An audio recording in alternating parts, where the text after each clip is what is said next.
괜찮습니다. 네, 괜찮습니다. 네, 여러분 참 괜찮은 사람들 같아요. 너무 괜찮고 좋은 분들 같습니다. 오늘 많은 분들 함께하지 않았지만 그거 중요한 문제가 아닙니다. 또 하나님께서 우리가 오늘 필요한 은혜, 필요한 말씀 주실 줄을 또 믿습니다. 새해가 밝았습니다. 옆 사람 같이 바라보면서 고백해 볼까요? 새해 복 많이 받으셨습니다. 네, 이미 받았어요. 우리가 새해 복 많이 받은 줄 믿습니다. 복 많이 받은 얼굴들이시네요.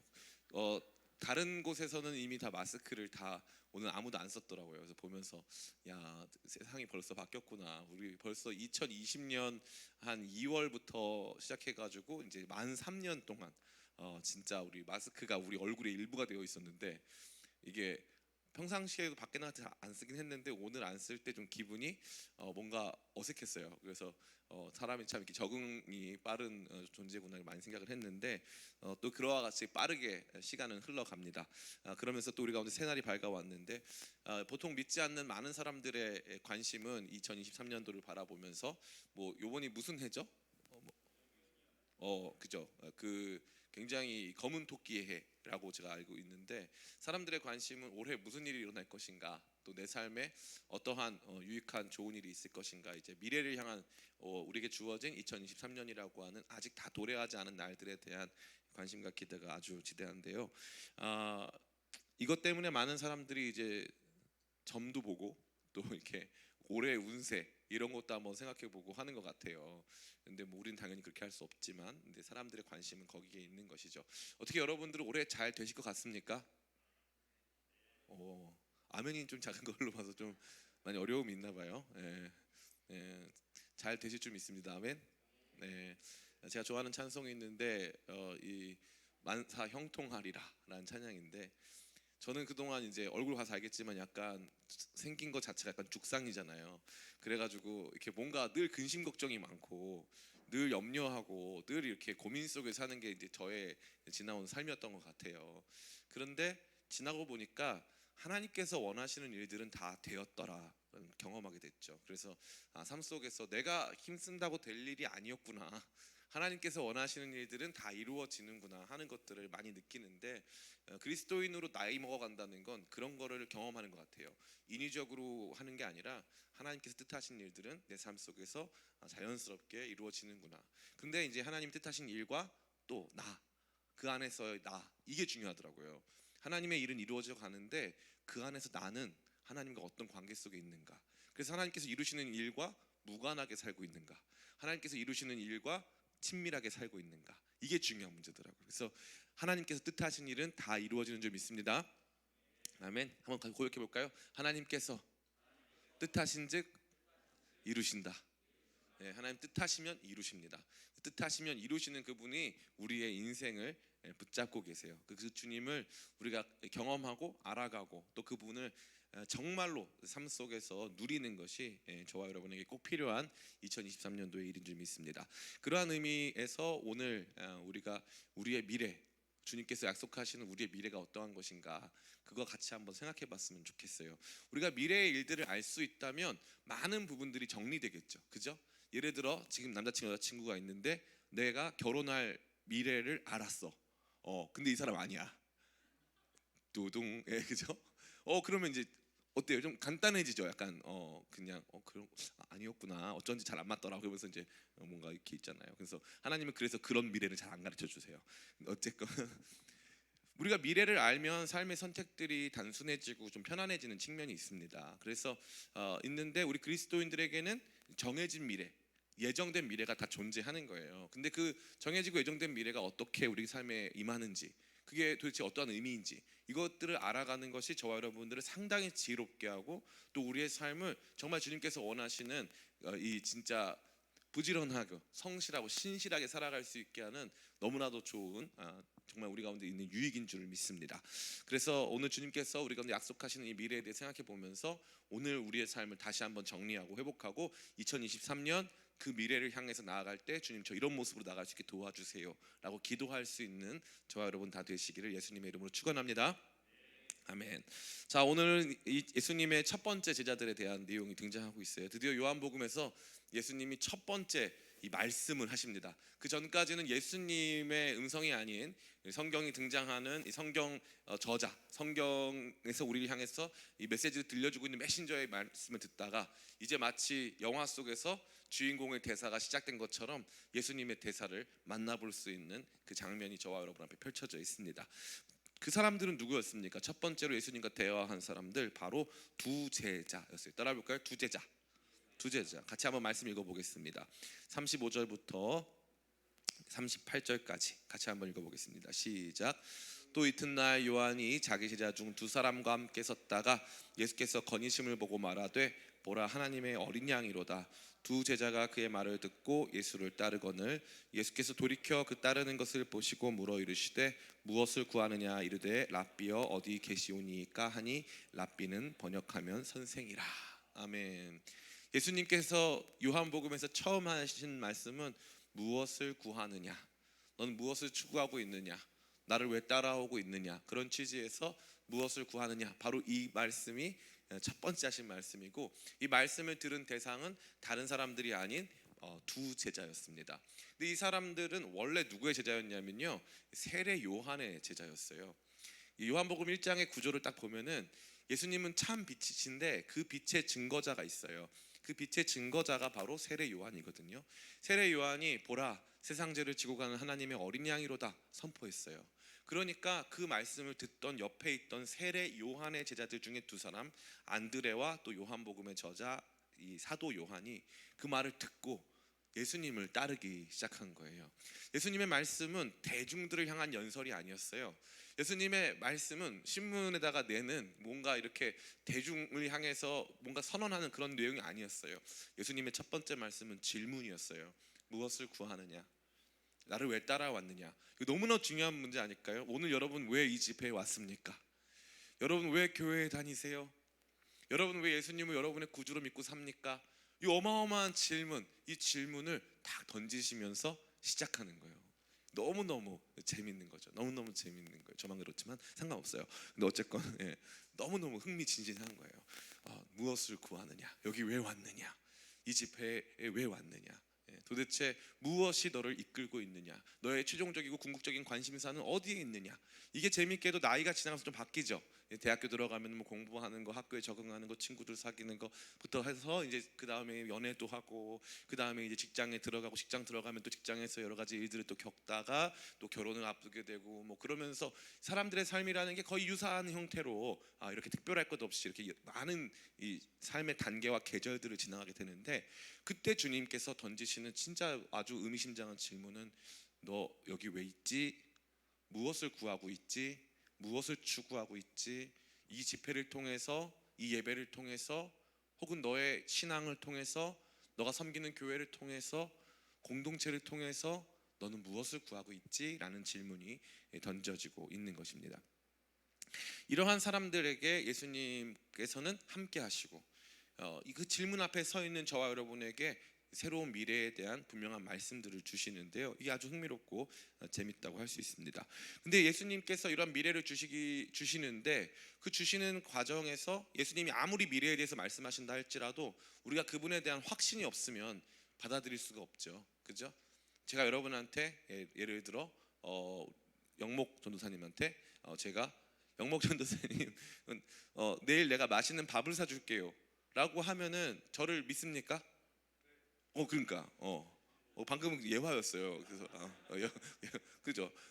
근데 만약에 나에 대한 뭐 믿음이 없거나 나에 대한 관계성이 없거나 뭐 신뢰가 없다면 제가 그런 말을 하면 이거 부담스러울 수도 있고, 또 저 사람이 그럴 능력이 있을까 싶기도 하고, 뭐 다양한 생각이 들 거 아닙니까? 그러니까 그 사람이 누구냐가 굉장히 중요한 거예요. 그 사람이 누구냐, 이 참 중요한 것인데, 이 예수님에 대한 확신을 갖는 게 아주 중요한 거예요.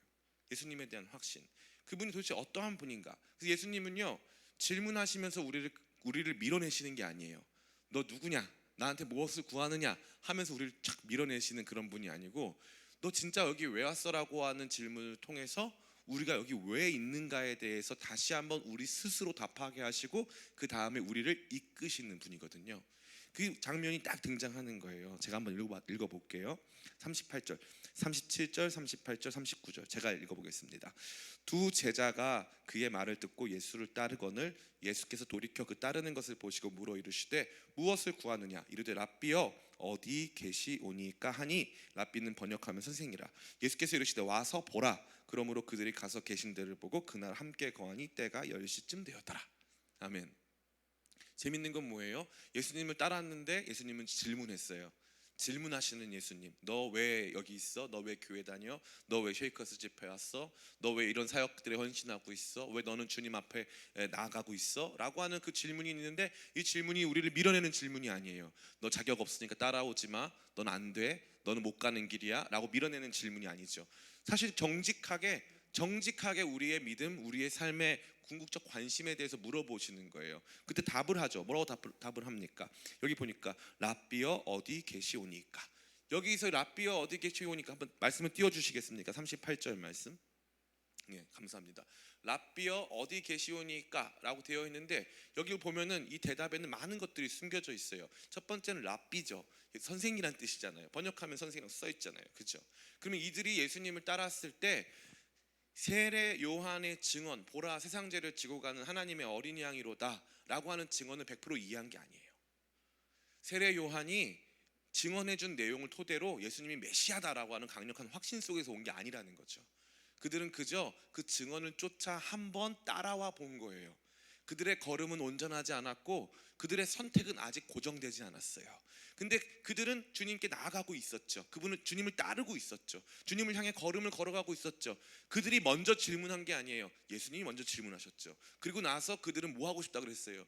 확인하고 싶다고 했어요. 그들의 어떤 차원을 드러내며, 그들의 아직까지 완전하지 못한 이해의 차원을 드러내며 확인하고 싶다고 그런 거예요. 어디 계십니까? 어디 계십니까는 예수님의 주소를 물어본 걸까요? 아니죠. 예수님의 주소 어디 계십니까? 우편번호가 어떻게 되세요? 뭐 이메일로 보내드릴까요? 뭐 다양한 질문이 있을 수 있잖아요. 근데 그런 게 아니라는 거예요. 어디 계십니까? 라고 하는 것은 사실 당신은 어떤 분이십니까? 라는 뜻이에요. 당신은 어떤 분이십니까? 당신은 누구입니까? 당신은 어디에 거하고 계십니까? 여기 요한복음의 제일 중요한 주제가 거하다거든요. 거하다. 여기 나오는 동사가 바로 그거예요. 거하다. 어디에 거하고 계십니까? 당신은 어디에 계신 분입니까? 하늘에 계신 분입니까? 땅에 계신 분입니까? 당신은 일반적인 세상 사람들 속에서 뭐 사두개인입니까? 바리새인입니까? 당신은 어디에 거하고 계십니까? 그때 예수님 뭐라고 답을 하시죠? 너무 놀라운 답이죠. 39절 말씀 이렇게 답하십니다. 예수께서 이르시되 뭐하라? 와서. 반응이 좀 안 오면은 설교가 길어져요. 그래서 한번 해보겠습니다. 예수께서 이르시되 와서 보라. 와서 보라. 너무 멋있지 않아요? 저는 이 말씀도 너무 멋있어요. 너무 멋있어요. 목회자에게 있어서 월요일 날 설교를 한다는 건 뭔가 어떤 느낌이냐면은 말 안 할래요.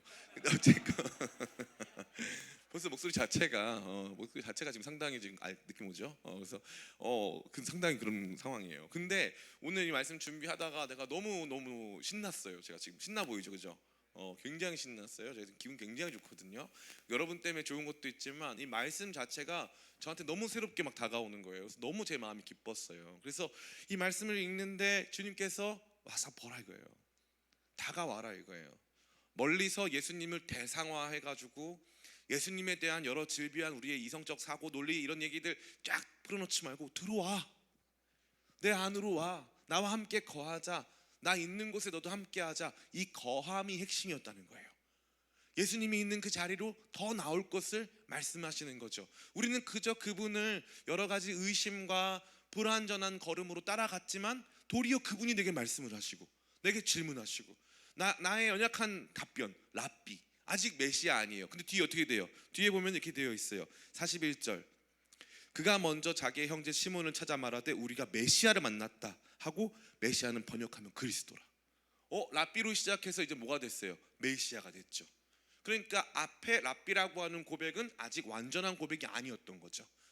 아직 완전한 고백이 아니었어요. 그런데 완전하지 못한 고백 속에서 흔들리는 걸음을 하고 예수님을 따라갔을 때 이 예수님께서 도리어 나한테 질문하셔서 무엇을 구하고 있니? 너 여기 왜 있어? 주님 어떤 분이십니까? 주님 알기 원합니다 라고 나갔다는 거예요. 그때 예수님이 나는 이런 사람이야, 나는 이런 존재야 라고 말씀하지 않으시고 와서 보라, 와서 보라, 더 가까이 와라, 가까이. 저 이 말씀이 너무 좋아요. 와서 보라.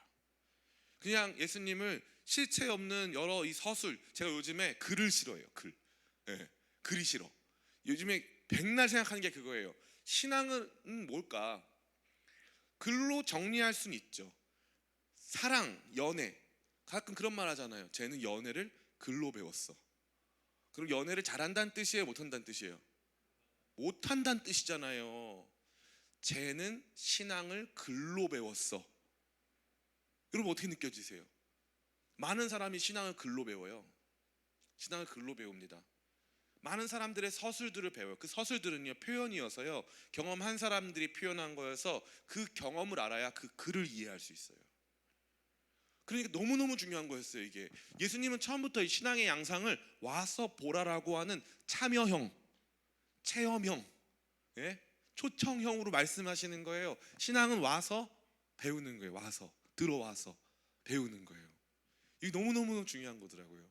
제가 백날 결혼 생활에 대해서 여러분에게 증언한다 한들 여러분들이 이해나 할까요? 억울해서 드리는 말씀 아닙니다. 어쨌건 이해나 할까요? 네. 아무도 이해 못할 거예요. 백날 와가지고 이해 못할 거예요. 와가지고 제가 뭐 결혼 생활이 이렇고 저렇고 하면 관심도 없을 거예요 아마. 여러분들 각자가 그리는 이것들 있죠. 그러나 만약에 여기에 모든 사람이 다 기혼자다, 그리고 다 같이 얘기를 한다, 그러면은 서로 울고 웃으며 힐링이 이루어지고 공감이 막 폭발하고 막 그럴 거예요. 그죠? 왜요? 같은 경험 속에 있었으니까. 어떤 김치찌개집이 있다고 생각해 봅시다. 그 김치찌개가 너무 맛있는데 사람들이 몰라줘요. 그래가지고 그 앞에다가 장문에 이 글을 쓰는 거예요. 이 벽면에다가 우리 집 김치는 5년 된 오모가리 김치로서 지하 2m의 땅을 파서 45년 된 항아리에 김치를 차곡차곡 3개씩 9개를 싼 다음에 담아가지고 만들었고, 중국산 고춧가루는 쓰지 않았고, 뭐 미원 조미료 하나도 안 썼고, 몇 도에서 끓여가지고 글로 막 썼어. 사람들이 그거 보고 막 대박, 진짜 맛있겠다, 이런 사람 있어요, 없어요? 그것 말고 진짜 맛있는 김치찌개 사진을 거기에 탁 올려놓는 거예요. 글이 빨라요, 사진이 빨라요? 사진이 훨씬 빠릅니다. 신앙은 그런 거였어요. 제가 요즘에 무릎을 치는 거예요. 백날 우리 교회 좋은 교회다, 쉐이커스 캠프 좋은 캠프다, 쉐이커스 집회 너무 좋다 말해봤자 몰라요. 말해봤자 오늘 처음 나온 사람, 나 쉐이커스 캠프 집회 처음 왔다, 오 반갑습니다, 안녕하세요. 네. 글을 통해서 알았지만 이제 맛을 봤네요. 네, 감사합니다. 네, 감사합니다. 네. 근데 너무 놀라운 거는 우리 안에서 이걸 많이 잊고 있었다는 거예요. 예수님은 와서 보라, 참여해라, 들어와라 라고 말씀하시는데, 언젠가부터 우리의 대부분의 활동은 와서 보는 게 아니라 멀리서 봐요. 인스타그램으로 보는 거예요.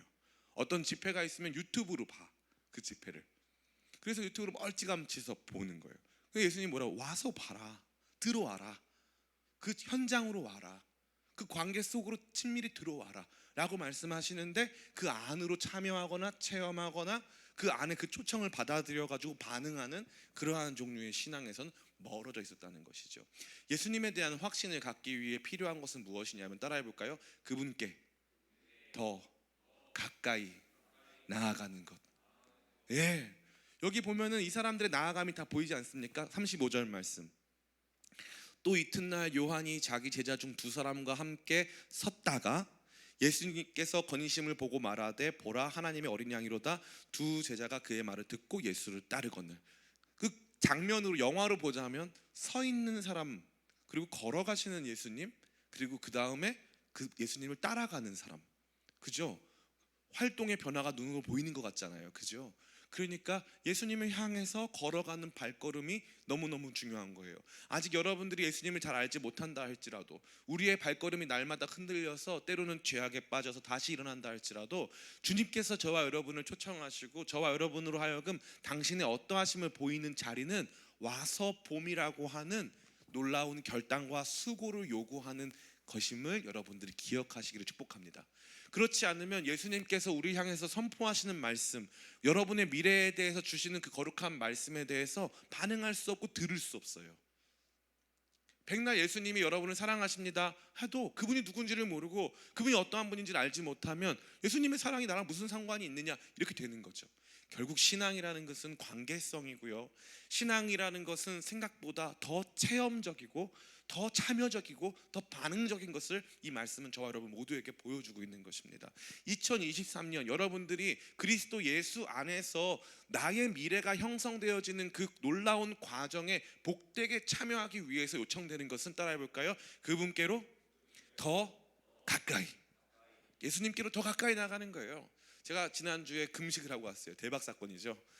3일 금식하는데 너무 감사하게 예전에는 3일 금식하다 많이 실패했거든요. 진짜 많이 실패했어요. 그 금식하다가 뭐 먹으면은 실패할 때 뭐 먹으면 맛있을 것 같잖아요. 맛 1도 없어요. 그 더 싫어. 그래서 왜냐면은 금식 참다가 안 되겠다 진짜 이거 먹어야겠다 해가지고 가서 먹잖아. 그럼 맛있으면 그나마 넘어갈 수 있는데 맛은 없는데 금식은 깨졌잖아. 진짜 기분이 너무 안 좋아요. 근데 이번에는 감사하게 스트레이트로 쫙. 여러분 지금 웃고 있지만 여러분 가서 하면 아마 장난 아닐걸? 다 막 못 참고 막 시위하고 막. 그래서 언젠가 저는 쉐이커스 금식 캠프를 한번 해보면 어떨까라는. 애들 다 기분 안 좋아 있고 막 전체적으로 막 다운돼 있고 막 그럴 거라 생각도 들긴 하는데 나중에 막 저기 뉴스에 나오고 PD수첩에 나오고 그럴까봐 이 집회는 금식을 하고 있다고 막 욕하고 그럴까 못 하고 있는데, 금식을 하니까 이게 뭐가 있냐면 처음에 말씀과 기도에 집중이 안 돼요. 초반에 첫 번째 힘이 별로 없고 일단 사기가 많이 떨어져 있어요. 그리고 막 그냥 누워 있고 싶고, 금식을 한다라고 하는 그 이걸 내가 해내고 있어라고 하는 그 억압 속에서 이거 내가 진짜 언제 끝나, 시간 계속 본다. 진짜 대박 사건인데 생각보다 인생에서 먹는 시간이 되게 재밌는 시간이고요. 이거 꽤 길어요. 이 시간이 그게 하루에 3번만 안 먹잖아. 한 4시간 정도가 남는 거야. 시간이 4시간이면 장편 영화 2번 봅니다. 그 시간이 남는 거야. 그런데 금식을 했잖아. 잠이 잘 안 와. 또 대박 사건인 게. 그래가지고 하루에 총 시간이 엄청 길어져. 그래서 내 소원은 자고 싶더라고요. 눈 뜨면 3일 끝나 있길 바래. 근데 잠이 또 안 오고 금방 깨고 막 별의별 일이 다 일어납니다. 근데 너무 놀라운 건 이 금식 과정이 다 끝나갈 때쯤 해가지고 재밌게도 이제 이 내 안에 이 먹고자 하는 욕구가 많이 진정이 되고 이렇게 금식 상태가 좀 지속이 되면서 좀 익숙해지잖아요. 그러면 이제 그때부터 너무 놀랍게 하나님 음성이 들려와요. 근데 그 음성이라는 게 뭐 명확하게 뭐 이렇게 문장으로 온다기보다는 하나님께서 주시는 이렇게 하나님의 토닥임 같은 거, 그런 것들이 이제 말씀을 통해서, 기도를 통해서, 찬양을 통해서 쫙 찾아와가지고 마음이 안정이 쫙 이루어지는 거예요. 근데 이걸요, 금식 안 하는 사람 알까 모를까? 몰라요. 신앙은 결국 손에 만져지고 공기로 호흡하고 냄새 맡고 눈으로 보고 듣고 그 안에서 해보고 활동하고 하는 거였어요. 그러면 신앙만 그래요? 인생이 다 그래요?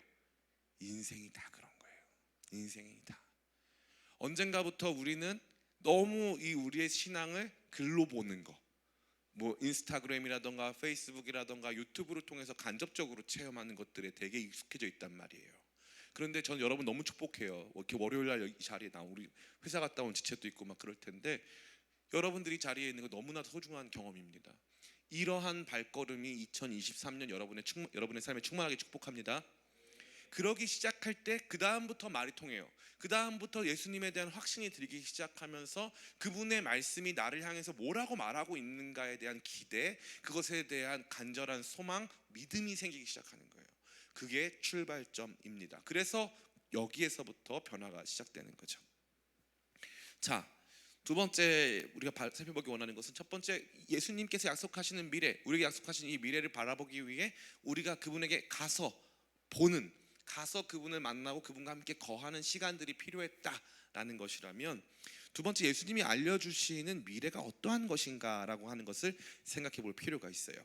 우리 41절, 42절 같이 한번 읽어보겠습니다. 시작. 그가 먼저 자기의 형제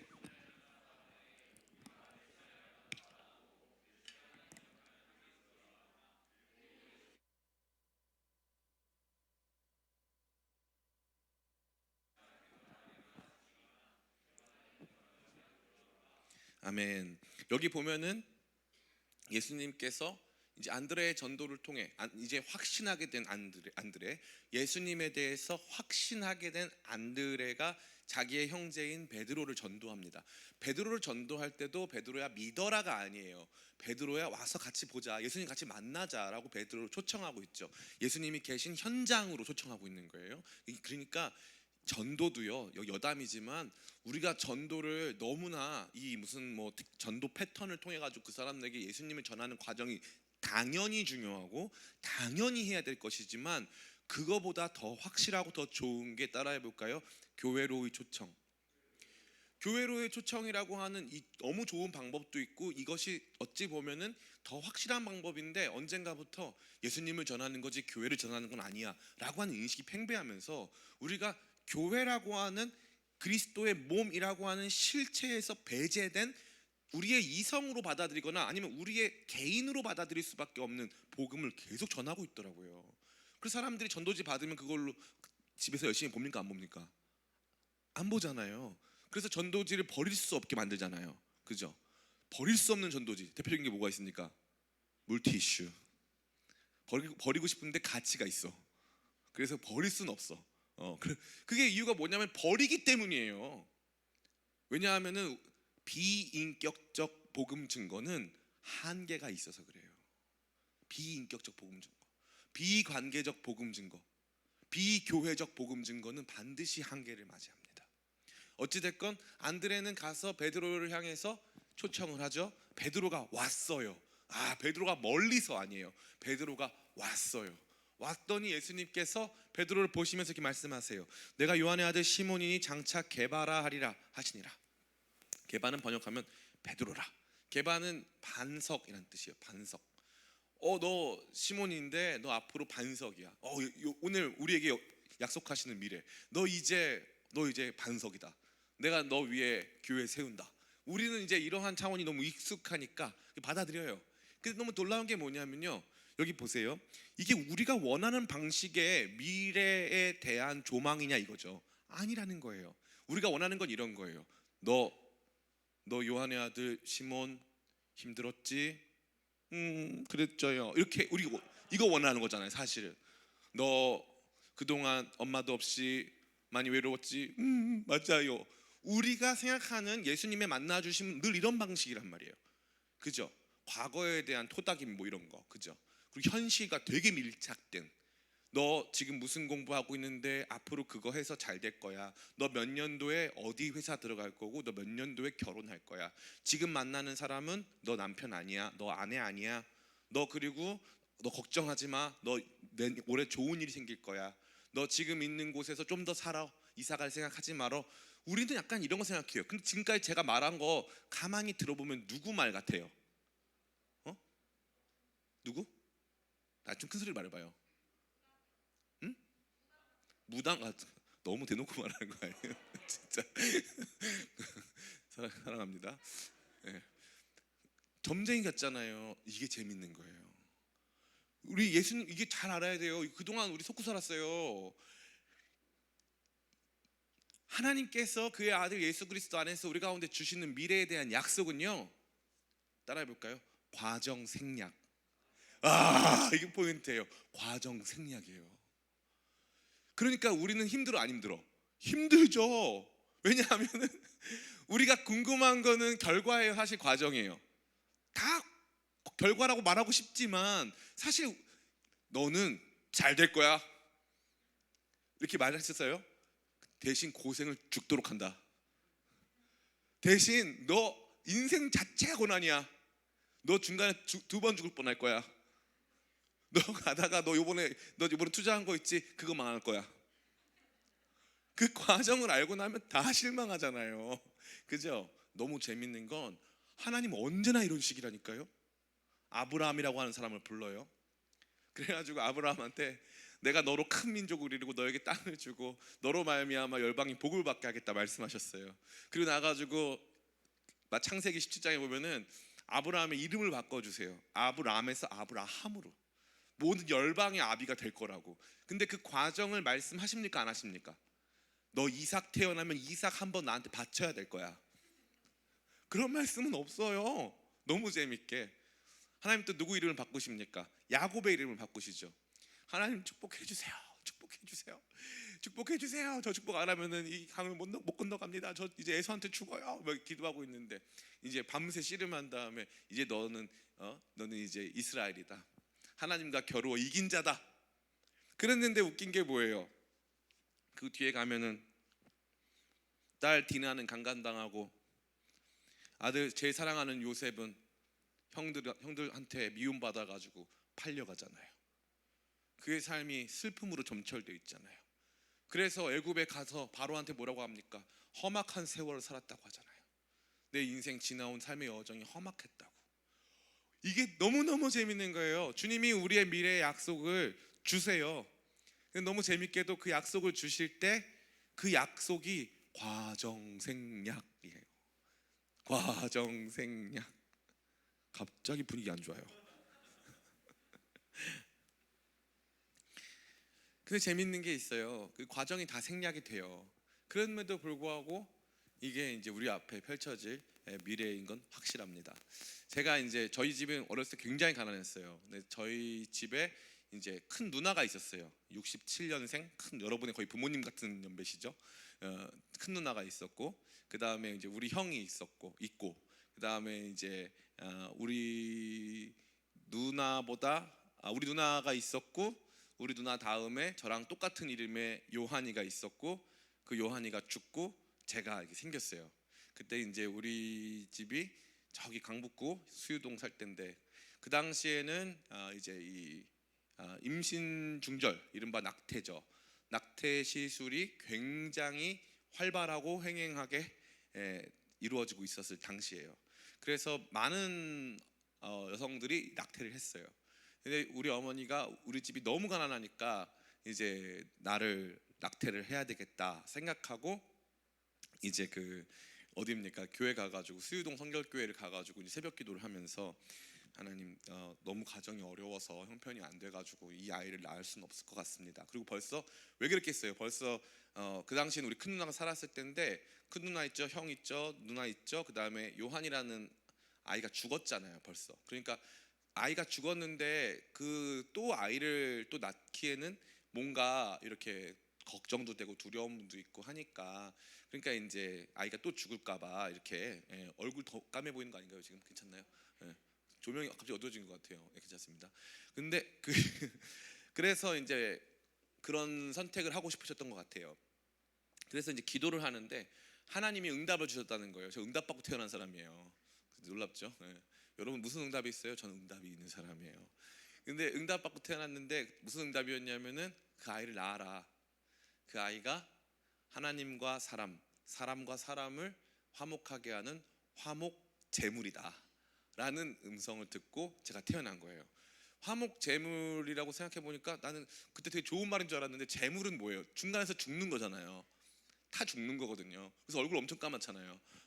탄 거야 내가. 내가 중간에서 타가지고 내가 번제물이라는 거야. 근데 나는 이 길로 내가 올지를 감사합니다. 이게 되게 소중하거든요 저한테는. 우리 승승 선생님 잘 해줘 좀 나 좀. 되게 소중한 거야 나한테는 이거 조명. 이거 나 영상 모니터 하거든. 되게 중요하더라고. 난 몰랐어. 이거 진짜 나한테 필수적인 거여가지고. 나 좀 태워주세요. 화목 제물로서. 어찌됐건 그래가지고 그 약속을 받고 태어났어요. 그런데 이제 그 과정에서 저는 원래 이제 20살 때 이제 학교에서도 그렇고 저희 어머니도 그 만지지 무슨 버튼인지 모르겠지만 만지지 말아주시면 안 만졌다고? 너 좀 이따 다 보장이. 어쨌든 농담이고요. 그래서 20살 때 이제 학교에서도 그렇고 집에서도 그렇고 총신대 가라 그랬는데 저는 안 가고 싶은 거죠. 제가 생각하고 꿈꾸는 미래는 그런 게 아니었거든. 그래서 막 신학생 되고 신학생 너무 초라하잖아, 그죠? 너무 초라해 보여가지고 안 가고 싶었어. 그랬는데 결국 언제 갔다? 29살 때 대학교 1학년 입학한 거예요. 29살 때 돌고 돌아서 29살 때 하나님 만나가지고. 근데 내가 이 결과에 대한 그러면은 확신이 없었기도 했고요. 또 한 가지는 과정을 모르니까 이거 하면 내가 뭐 어떻게 돼가지고 화목 제물이 되는지를 생각해봐요. 베드로가 가가지고 내가 장차 너를 반석이 되게 하리라. 그럼 듣고 무슨 생각을 했을까? 무슨 반석? 무슨 반석을 되게 하신다는 거지? 나를 돌로 만드신다고? 나를 돌로? 뭐 이런 많은 생각이 들었을 것 같아요. 다 그런 거 아닐까요? 막 우리가 막 예언하시는 목사님 지금도 계시는데 그런 분들 가면은 하나님께서 너를 사용하시리라 막 말씀하세요. 사용? 어떻게 쓰임 받는다는 거지? 근데 언제나 이런 식이라니까요. 언제나. 여기 뭐가 등장하지 않아요. 너무 놀라운 것은 여기에는 이 과정 속에서 우리가 얻게 될 뭐 우리의 사회적 지위, 권력, 재산, 우리가 누리게 될 행복 이런 것들에 대해서는 하나님은 말씀하지 않으신다는 거예요. 그래서 바로 무당들의 예언과 하나님께서 우리를 향해서 주시는 미래에 대한 선포가 궁극적 차이를 갖는 것은 바로 이 지점이에요. 하나님은 우리의 삶의 궁극적 가치, 결론적으로 우리가 이루게 될 하나님의 뜻의 궁극적 가치를 말씀하시고, 다른 사람들은 과정에 관심이 있는 거예요. 너 물 쪽으로 가지 마. 물로 가면 위험해. 동쪽으로 가면 귀인 만날 거야. 하나님은 동쪽으로 가라, 물로 가라 이런 표현 없어요. 내가 너를 장차 개바라 하리라. 너가 개바가 되리라. 너가 이제 더 이상 아브라함이 아니고 아브라함이 되리라. 너 더 이상 야곱이 아니고 속이는 자가 아니고 하나님과 겨루어 이긴 자 이스라엘이라고 너가 이제 이름을 내가 바꿔준다. 우리의 삶의 운명을 바꾸시는 거죠. 그러면 목사님, 저는 다 듣고 보니까 차라리 점쟁이가 나은 것 같아요. 내 삶은 너무 힘들고요. 선택은 너무 많아요. 내가 이쪽 회사를 가야 할지 이런 회사를 가야 할지 이 남자를 선택해야 될지 저 남자를 선택해야 될지 참 행복한 고민이죠. 나중에는 선택할 남자가 없어져요.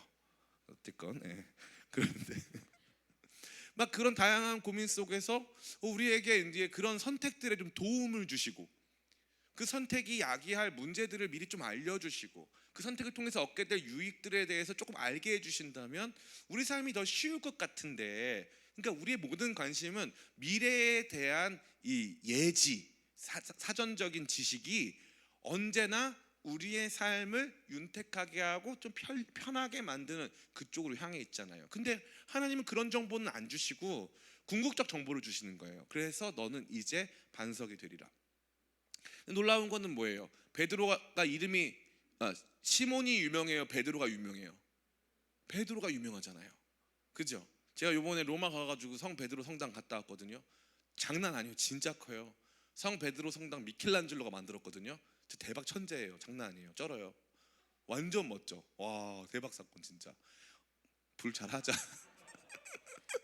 오늘 영상 올리지 말아라. 오늘 이거 아닌 것 같아요. 나 진짜 난 이런 과정이 있는 줄 알았으면 안 왔다 오늘. 하나님의 명령은 언제나 말씀을 전하라지 중간에 조명이 꺼져서 네가 많이 죽을 뻔하다 살아나다 이런 표현은 없었거든요. 어쨌건 상관없습니다. 전 자유합니다. 상관없어요. 저 조명 없어도 됩니다. 상관없어요.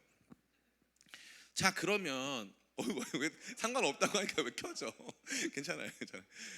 그러니까 이거 다 이게 하나님의 뜻이라니까.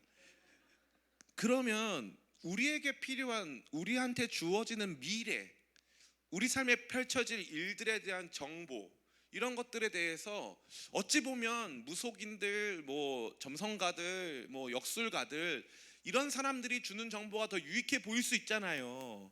그런데 놀라운 게 뭐냐 하면 그게 바로 우리 하나님과 사람의 차이예요. 그게 왜 다른지 이제부터 보여드릴게요. 그들은요, 그것에 대하여서 성경적 의미에서의 예언이 아닌 먼저 미리 예자에 이 말 언자 해가지고 미리 말해주는 것에 불과해요. 앞으로 이런 일이 있을 것이다. 앞으로 이런 일이 있을 것이다. 그게 중요할 수도 있지만 사실은 그거 알아서 도움 안 될 수도 있어요. 옛날에 시트콤 중에 이제 무슨 프란체스카라고 하는 그 시트콤이 있었어요.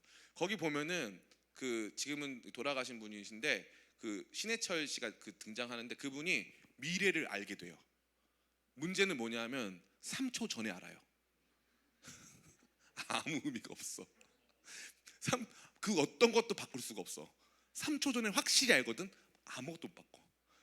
이거 굉장히 재밌지만 굉장히 뭐라고 할까요? 굉장히 이거 맞는 말이거든요.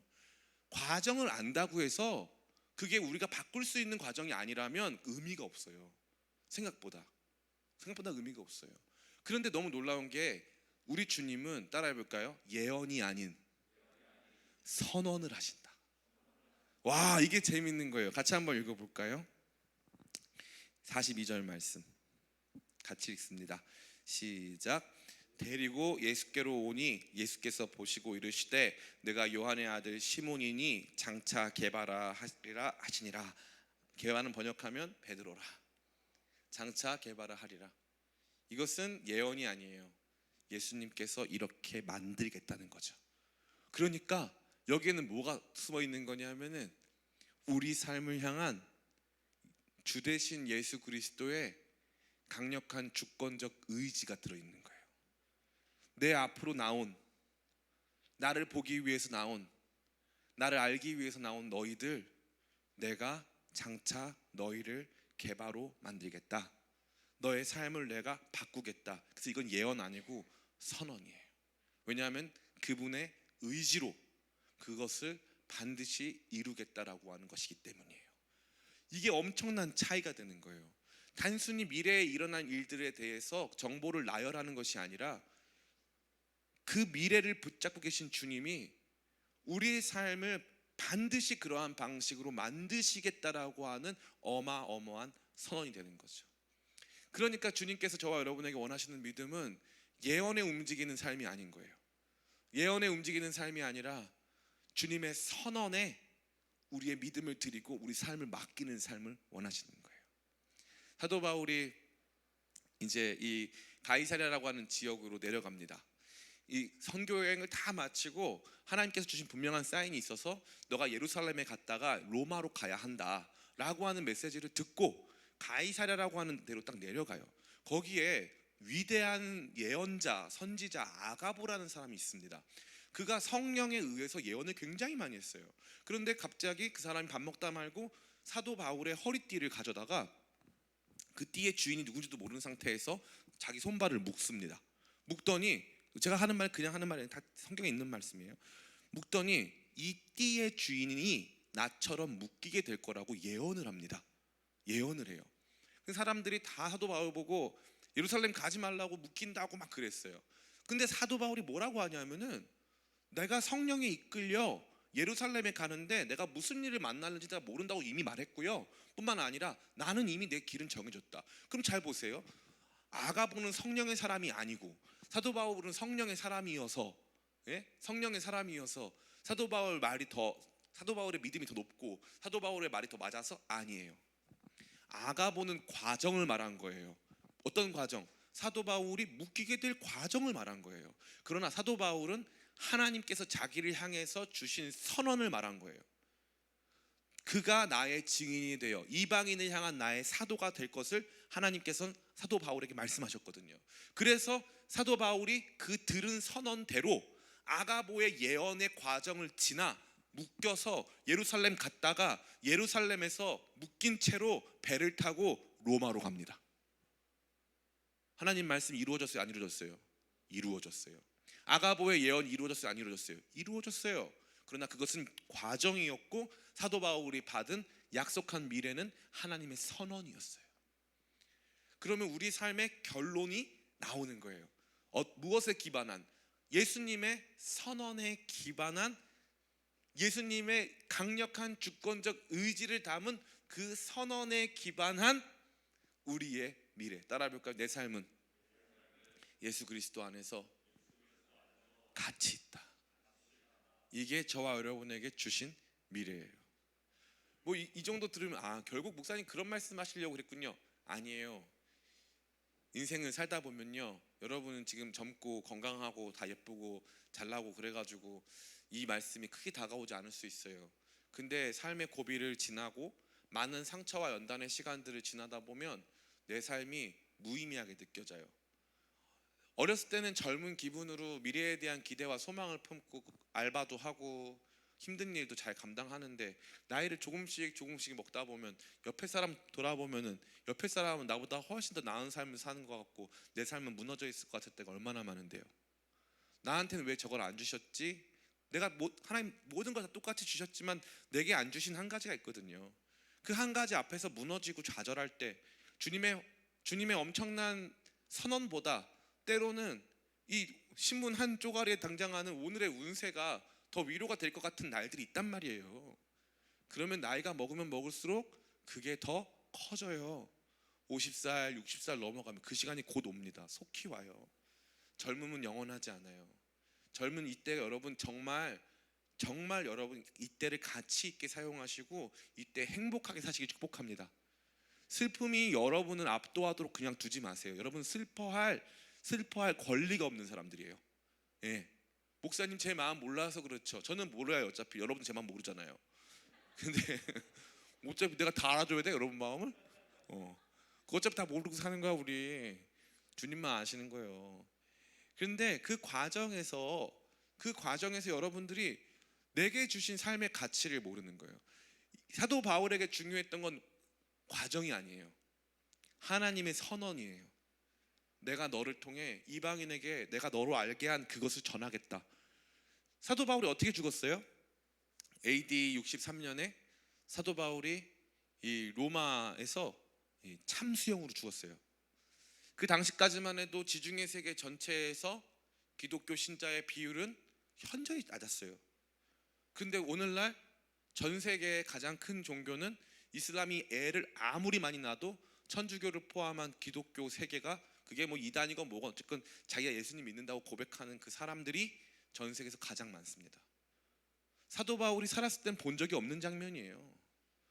그리고 사도 바울이 살아있을 때는 복음은 유대인들의 것이었단 말이에요. 사도 바울 자신도 유대인이었어요. 그잖아요. 디아스포라 유대인이었단 말이에요. 두 세계에 끼인 사람에 불과했던 것이죠. 그런데 이것이 종교 또 인종, 문화, 시대의 장벽을 넘어 전 세계인의 종교가 될 거라고는 사도 바울도 사실은 그렇게까지 몰랐을 거예요. 우리의 삶의 과정에 집착하다 보면요, 우리라고 하는 한 인간이 결국 만들게 될 놀랍고 아름다운 목적과 결과에 무관심하게 되어 있는 거예요. 근데 예수님은 말씀하시는 거예요. 베드로야, 너 나 따라오다가 너 나 3번 부인할 거고, 너는 굉장히 나의 수제자가 될 거지만 너는 진짜 말을 안 들을 거고, 너는 진짜 내 속을 몇 번 뒤집어 놓을 건데 나중에 나 배신도 할 거거든. 그런데 내가 너 나중에 배신한 다음에 부활한 다음에 너 도망가가지고 물고기 잡고 있을 때 찾아가가지고 너 다시 데려오고 나서야 너 그때 잘 알 거야 라고 말씀하지 않으시고 그 과정 생략하고 당신의 주권적 의지, 나라고 하는 한 사람, 우리라고 하는 한 사람을 향한 주권적 의지에 선언을 하신다 이거예요. 내가 너를 가치 있게 사용할 거야. 그게 뭔데요? 그 가치는 뭔데요? 우리는 자꾸 우리의 가치를 타인과 비교 속에서 찾으려고 하는 거예요. 끊임없이. 누구도 행복할 수 없어요. 누구도. 주님은 그거 원하지 않으셨어요. 예수님은 베드로를 누구와 비교하지 않았어요. 베드로에게 재산 규모를 말씀하지 않으셨어요. 베드로에게 사회적 지위를 약속하지 않으셨어요. 베드로가 평생 어떠한 종류의 질병을 앓게 될지 말씀하지 않으셨어요. 베드로가 어떠한 종류의 장애를 앓게 될지 말씀하신 적 없어요. 그저 주님께서 말씀하신 것은 그를 궁극적으로 이 역사 속에서 하나님 나라 속에서 어떠한 가치 있는 사람으로 사용하실 것인가, 그것만 말씀하셨어요. 그러면 이게 뭐예요? 우리의 궁극적 관심이 돼야 한다는 거죠. 2023년 여러분들이 관심 갖고 기대하고 있는 건 뭐예요? 나도 남자친구 생겼으면, 나도 이런저런 일들이 있었으면. 여러분들이 꿈꾸고 소망하는 것 그리스도 안에서 온전히 다 이루어지기를 원합니다. 진짜 원해요. 진짜 원해요. 주님께서는 저와 여러분들이 행복하게 사는 걸 기뻐하십니다. 그래서 그거 진짜 원해요. 그러나 올 한 해 여러분들이 품어야 될 것은 이거예요. 아니, 이 말씀을 들어야, 그렇지 않아요? 나를 향한 그분의 주권적 선언을 들어야 반응할 거 아닙니까? 그죠? 그럼 오늘 말씀에 역순이 되는 거예요. 그게 뭐예요? 주님의 놀랍고 영광스러운 선언을 듣기 위해서 따라해볼까요? 듣기 위해 따른다. 이거 너무 중요한 거예요. 듣기 위해 따르는 거예요. 듣기 위해 집회에 참석하고요, 듣기 위해 시간을 떼어서 말씀 앞으로 나가고, 듣기 위해 기도의 현장으로 나가고, 듣기 위해 수련회를 가는 거예요. 제가 진짜 깨달았다니까요. 청년 목회 8년 넘게 하고 이 많은 사역 한다면 깨달은 게 뭐냐면요, 여러분들 집에서 기도할 수가 없다. 집에 가면 믿음의 동역자가 많습니까? 믿음의 방해자가 많아요? 방해자들. 집에 있는 강아지랑 고양이들. 야, 진짜 얘네는요, 진짜 얘는 사탄이야, 진짜. 진짜 내가 기도하려고 문 닫잖아. 밖에서 문 이렇게 긁어. 뭐해? 사탄들. 믿음의 방해자들. 우리 집에 3마리나 있어요. 3마리나. 그 내가 걔네 들어오고 기도하잖아요. 내 무릎에 앉아. 방해자들.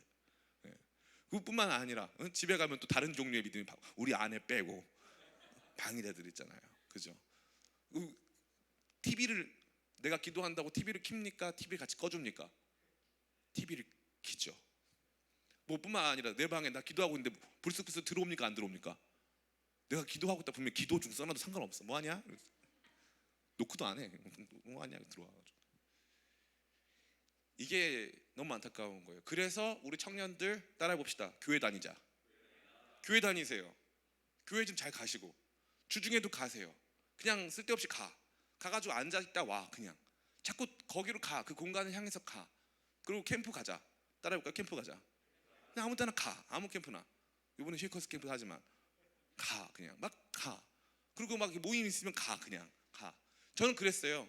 저는 옛날에 이 20살 때 너무 그 당시는 이제 서울 이 시내가 예배가 많았어요. 그래서 이제 목요일 날은 이제 경배할 찬양이라고 해서 여기 용산에 가면은 서빙고 가면 집회가 있고, 그다음에 화요일 날은 화요 모임이라 그래가지고 그 당시 이제 영락교회 여기 충무로 여기 명동에 영락교회 베다니홀이라는 데서 이제 집회를 해요. 그러면 이제 너무 마음이 공고하면은 이제 그냥 차 타고 가는 거예요. 가가지고 거기 가서 앉아 있어. 그럼 막 집회 들어가고 다른 교회 청년부 예배 들어가 보고. 누구세요? 그러면은 도를 아십니까? 이러고 나오고. 그러면서 막 집회 참석하고 막 이러면서 그게 별거 아닌 것 같아 보여도 그게 저를 많이 형성해 주었어요. 그 과정에서 뭘 많이 들었겠어요? 예수님의 나를 향한 주권적 선언. 처음에 받아들여질까요? 이해가 될까요? 하나도 이해 안 돼요. 반석? 나를 돌로 만드신다고? 이상한데? 갑자기 저 양반은 날 보자마자 네가 요한의 아들 시몬이니 장차 개바라 하리라. 응? 개바? 막 이러면서 무슨 말인지 몰라. 근데 나중에 지나보면 그때 주신 말씀이 그거구나 이렇게 알게 되는 거예요. 말씀드린 바와 같이 예수님을 우리의 미래를 약속하시는 예수님을 확신하기 위해 그분께로 나아가는 저와 여러분들에게 축복합니다. 아멘. 그리고 과정이 생략된 것 같아 보이지만 우리의 삶의 결론을 말씀해 주시는 그분의 말씀에 귀 기울이기를 원합니다. 그리고 다시 반복 같아 보이지만 그 주님의 주권적 선언을 더 잘 듣기 위하여 그 주님 앞에 우리의 수단과 방법을 가리지 말고 집회로, 교회로, 현장으로, 기도의 자리로, 말씀의 자리로 나아가는 2023년 다 되시기를 예수님의 이름으로 축원합니다. 아멘. 우리 같이 찬양할까요? 아까 우리 불렀던 찬양인데 예수 우리들의 밝은 빛.